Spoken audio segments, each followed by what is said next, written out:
La crisis global que está generando el COVID-19 parece haberlo tapado todo, inclusive el llamado lawfare, esa guerra judicial, el armado de causas, la persecución a funcionarios del gobierno que propuso un modelo social, nacional y popular entre el 2001 y el 2015, enfrentando así a todos los poderosos intereses que existen. Sobre esta realidad escribió un muy interesante artículo la doctora Alessandra Minicelli, donde afirma que es imposible entender íntegramente el lawfare de modo teórico, que para eso hay que vivirlo, que padecerlo para así entender su entramado, porque es difícil imaginar hasta qué punto se combinó la comunicación mentirosa con la actuación judicial.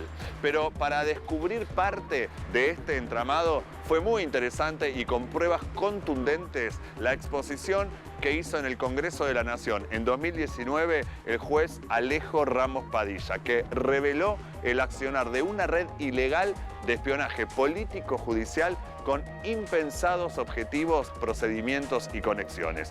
Comencemos entonces con el relato del juez sobre lo que se halló en el allanamiento al domicilio del falso abogado Marcelo D'Alessio. Tal vez sea solo la punta del iceberg, pero de una enorme gravedad y suficiente para vislumbrar de qué hablamos cuando hablamos de lawfare. Bienvenidos, bienvenidas a 40 Minutos. Encontramos documentación, legajos de inteligencia, cuadernos con anotaciones, con datos sensibles acerca de los hijos, de las esposas, de los allegados, de las personas que eran objetivos. Elementos de espionaje, tales como cámaras ocultas, entre llaveros, drones. Desde ese momento estábamos investigando una red de espionaje político, judicial, de magnitudes. Estábamos analizando la actividad de agentes o exagentes de inteligencia, orgánicos o inorgánicos, pertenecientes o con vínculos con agencias nacionales e internacionales, que estaban llevando adelante operaciones de espionaje ilícitos, vinculados con la actividad de los poderes judiciales, los ministerios públicos, nacionales y provinciales, las fuerzas de seguridad nacionales y provinciales, los poderes políticos y los medios de prensa.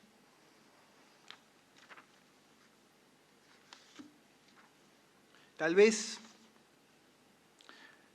repasar un segundo la ley de inteligencia nos permite entender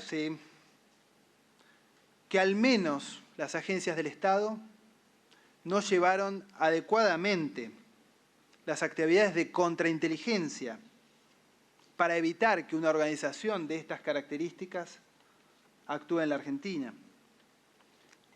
Los organismos de inteligencia, obviamente, las organizaciones paraestatales de inteligencia mucho más lo tienen prohibido, no pueden obtener información sobre opinión política, adhesión o pertenencia a organizaciones partidarias, sociales y sindicales.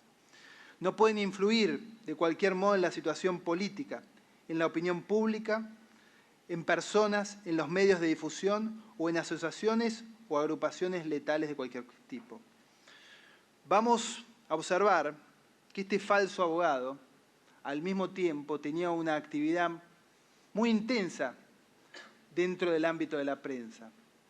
Y es precisamente la condición de abogado y la condición de vínculos con la prensa la que le permitía que sus operaciones de acción psicológica sean mucho más intensas, mucho más profundas, y en algunos casos vamos a verificar cómo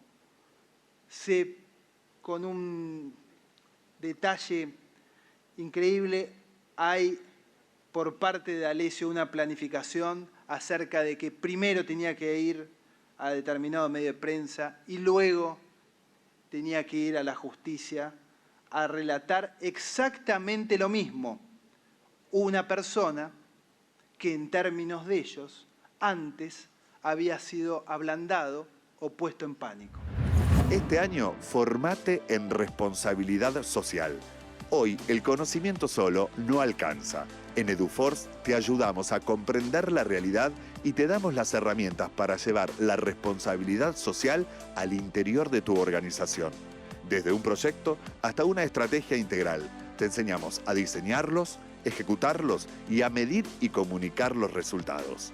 En nuestra plataforma digital podés encontrar textos, videos y participar de clases en tiempo real con el profesor y otros alumnos.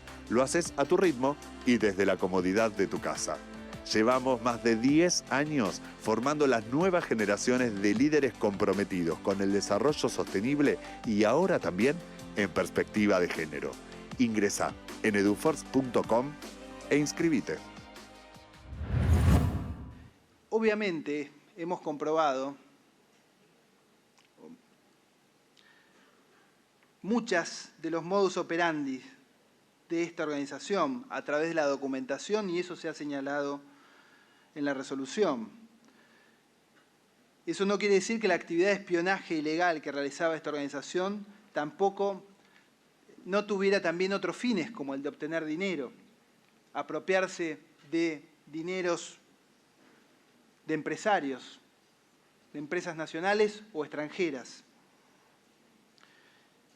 La metodología era la recopilación de información, la producción de inteligencia y el almacenamiento de datos sensibles de distintas personas de manera paralela a las causas judiciales, sin requerimiento específico formal de las autoridades competentes, para luego llevar a cabo acciones coactivas, intimidatorias y extorsivas. Todo ello, en muchos casos, con la finalidad de influir en causas judiciales. La situación es compleja cuando uno habla de espionaje, porque es posible, y es una posibilidad, que estas operaciones ilegales, a partir de estas operaciones ilegales, se compruebe un delito. Y efectivamente, a través de esto, se lleve a prisión a una persona culpable. Pero también podría comprobarse un relato falso, una pista insertada falsa por los propios agentes. Porque lo que ocurre cuando hay espionaje ilegal es que lo que se responde es al interés de la agencia de espionaje. De cualquier modo, está claro que el Estado no puede valerse del espionaje ilegal para producir prueba. Vamos más allá. Las acciones de inteligencia, en definitiva, no están pensadas para hacer espionaje interno. Cuando se cae en el espionaje interno, ideológico, político o judicial, se afecta gravísimamente el Estado de Derecho. Hay muchos jueces, fiscales, periodistas que seguramente fueron engañados en su buena fe. Fueron víctimas también de las maniobras de espionaje. Y agrego legisladores, y agrego funcionarios públicos. Hemos visto, por ejemplo, en la causa AMIA, que en un primer momento se dijo que se iba a solucionar en pocos días, el juez que intervenía, cómo esa causa fue un derrotero que pasó por miles y miles de hipótesis, aparecían testigos que decían una cosa, otra. Algo similar pasó con la causa en la que se investigaba a Jorge Julio López. Y es precisamente por la actividad del espionaje ilegal donde aparecen testigos falsos, pruebas falsas, que impiden la actuación de la justicia. En este caso, hubo un claro ejemplo que motivó al tribunal a sacar una resolución. En una de las conversaciones se decía que la plata que se le había secuestrado al secretario de Obras Públicas, López, en realidad había sido cambiada y que no estaba, que eran billetes falsos. El señor fiscal lo puso en su requerimiento, en un requerimiento, un dictamen que hizo, y se publicó en fiscales.net. Y eso motivó a que todo el Tribunal 1 de la Capital Federal, junto con las partes, tuviera que ir a constatar si efectivamente esa plata había sido cambiada o no había sido cambiada. Es claro que cuando uno tiene una investigación de estas características, tiene que poder distinguir entre las distintas fuentes probatorias. Y nosotros tenemos en esta investigación una fuente probatoria que es la que trae el querellante Echeves, 14 horas de audio, escrituras públicas, testimoniales, lo que hay que analizarlos con rigor, pero tenemos también muchísima prueba no contaminada, que es aquella secuestrada en el allanamiento, secuestrada en los teléfonos, secuestrada en las computadoras, que nos permite verificar el modo en profundidad acerca de esta red de espionaje ilegal en la Argentina. Si querés acceder a los mejores contenidos, entrevistas, informes y novedades sobre responsabilidad social, conectate a www.responsabilidadsocial.tv. Ya salió Fonres RS, revista mensual dedicada a la responsabilidad social empresaria. En este número, entrevista a François Valley, el nuevo modelo de universidad solidaria, saludable y sostenible, con la editorial de la doctora Alessandra Minichelli. Este 8 de marzo de 2020, mujeres, género y diversidad, los 3 ejes que el Estado nos propone trabajar. Y como siempre, la mejor información sobre contenidos socialmente responsables. Fonres RS. Conseguila en nuestra página web www.fonres.com y recibila de manera gratuita todos los meses en tu mail. Les voy a leer en este tramo un fragmento del artículo escrito por la doctora Alessandra Minichelli, en donde dice: el lawfare actúa bajo la apariencia de derecho. Es armar causas y llevarlas a la justicia adicta y funcional de turno, que actuará sin respetar las leyes ni la Constitución, y así encarcelar a los enemigos elegidos y someterlos al escarnio de la sociedad, exhibirlos como delincuentes con la complicidad de medios de comunicación. Bueno, pero ¿cómo podría funcionar todo ese entramado? Bueno, en parte la respuesta se encuentra en lo que se halló en ese allanamiento al falso abogado D'Alessio, que además expone en su presentación ante el Congreso el juez Alejo Ramos Padilla, la cual seguimos compartiendo con ustedes. El mejor modo de comenzar a explicar de qué se trata la documentación hallada es una suerte de currículum, síntesis de investigaciones actuales, producido el 25 de febrero de 2018, donde menciona las actividades que llevaba adelante esta organización. Tiene un primer título que dice terrorismo, un segundo título que dice narcotráfico Rosario, un tercer título que dice mafia de la aduana, un cuarto título que dice Debido, Barata, Moyano y Delía, y un quinto título que dice otros temas. En el punto primero dice detección de una delegación comercial iraní clandestina con asiento en Montevideo, República Oriental del Uruguay. Luego de explicar cuáles son las acciones que va a realizar, también menciona cuál es la documentación respaldatoria de esa investigación y habla de filmaciones entre los representantes iraníes en Argentina y un grupo de colombianos, los mails entre las partes, las propuestas, la descripción del ardid, los audios del representante comercial iraní.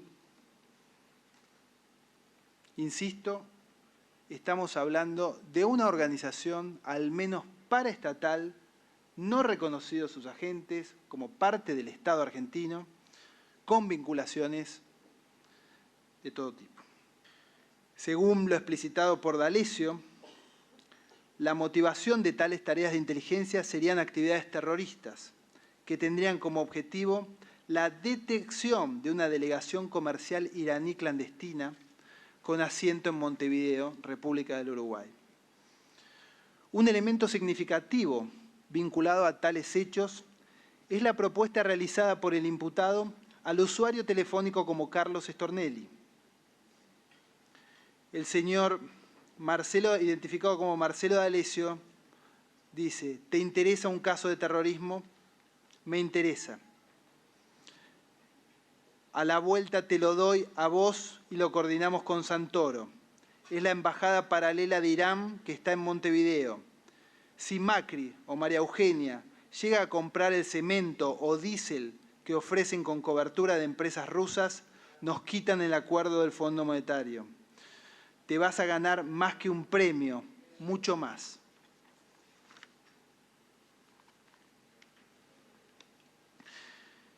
Esta síntesis de investigaciones actuales continúa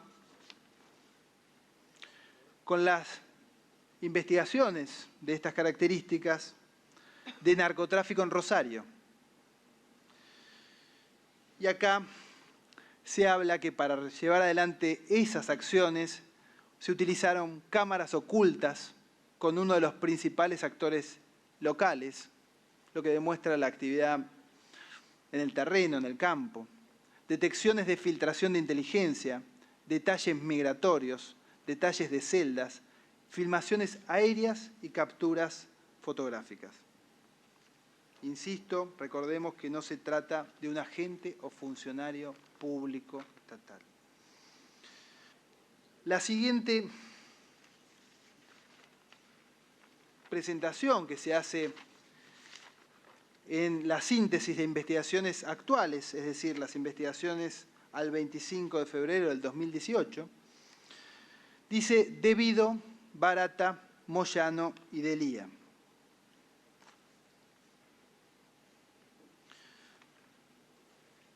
Acá señala que tras avanzar sobre los dos exfuncionarios, sobre el tema GNL, ahora nos encontramos realizando un libro de pronta publicación de Editorial Planeta, donde se describirán las maniobras relacionadas con la importación y distribución de gas oil, realizada por Enarsa. A partir de la publicación, entendemos que el Juzgado Federal deberá citar al autor y a sus fuentes que colaboraron en OM para avanzar una investigación sobre el mayor desfalco de la historia argentina.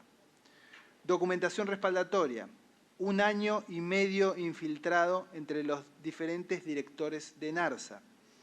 Testimonios de arrepentidos, material informático de la empresa. Que estuvo infiltrado en Enarsa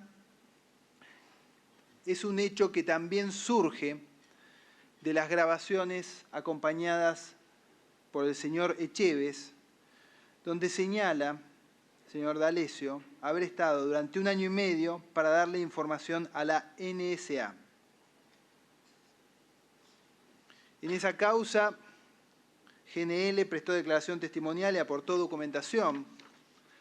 Y recientemente, el viernes, el juez Sebastián Ramos procesó al perito David Cohen, que había realizado un informe pericial sobre los costos de transporte de GNL.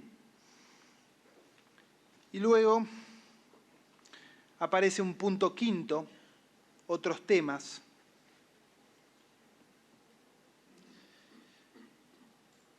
Donde el primer punto dice: conformación de pensamiento y acciones de Elisa Carrió. Punto. Vocero real de la señora. El segundo punto de estos otros temas dice: capacidad de orientar contenidos de declaraciones de Leonardo Fariña en aras de procesar con prisión efectiva a Ricardo Echegaray. Esto es la documentación hallada en las computadoras y en el domicilio del señor Marcelo D'Alessio. El segundo documento de esta carpeta es el diagrama de una campaña presidencial. Pero lo importante es lo que dice al final. Dice, nosotros le brindaremos un plan de entrenamiento diseñado y aplicado por el Consejo de Asesores del presidente de los Estados Unidos. Hay un gabinete que nosotros pudimos observar, que no viene al caso mencionar quiénes son gabinetes, ni tampoco hacer nombres, ni de ese tipo de cosas, sí decir que decía será responsabilidad del jefe de campaña de recluir a un grupo de trabajo satélite poco confiable para el desarrollo de tareas menores. El fin no son las tareas, sino la divulgación por parte de los infieles de información que generen reacciones de los opositores, haciéndoles anticiparse a hechos que no ocurrirán. Muchas fotografías vinculadas a su actividad en los medios, ¿sí?, donde se lo mostraba como un experto en narcotráfico, un experto en terrorismo, ¿sí?, y donde se lo ve realmente en muchos medios de comunicación, precisamente porque uno de los objetivos de esta organización era generar fuertes vínculos con la prensa, con los medios y con los periodistas. Luego, algunas fotos que son, por su contenido, la verdad que muy duros, donde se ve operativos, ¿sí?, gente muerta. Estoy hablando de una persona que no es un funcionario público, que no trabaja para el Ministerio de Seguridad, que no trabaja para la Agencia Federal de Investigaciones. Hay informes de inteligencia que tienen el sello de la Embajada de los Estados Unidos. Este es un informe dirigido al señor juez federal doctor Marcelo Aguinsky. Quiero decir que se desconoce la autenticidad de este sello, de este escudo. Lo que queda en todo caso en evidencia es la utilización por parte de esta organización de ese membrete. Otro de los temas que ha llamado mucho la atención es la posibilidad de extraer personas con aviones, las valijas diplomáticas, las relaciones también con la DEA, que se van a observar bien claramente en uno de los casos que hemos tratado en la primera resolución, que tiene que ver con PDVSA o Bruce Adobat.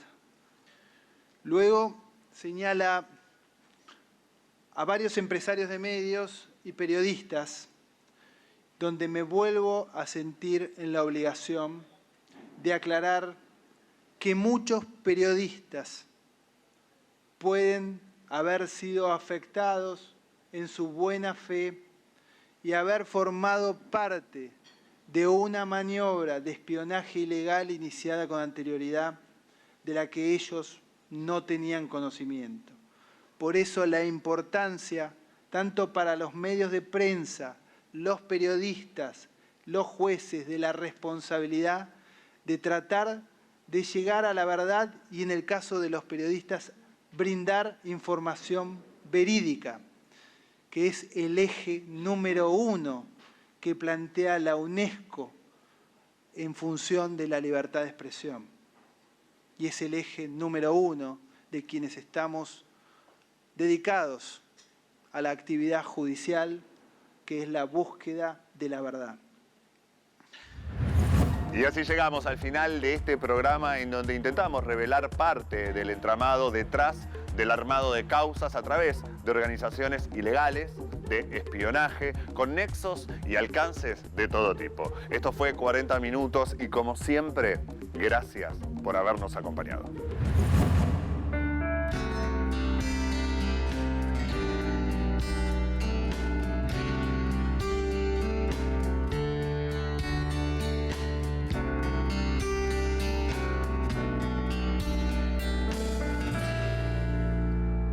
El tiempo fue pasando y nos fuimos conociendo. Amabas y sufrías.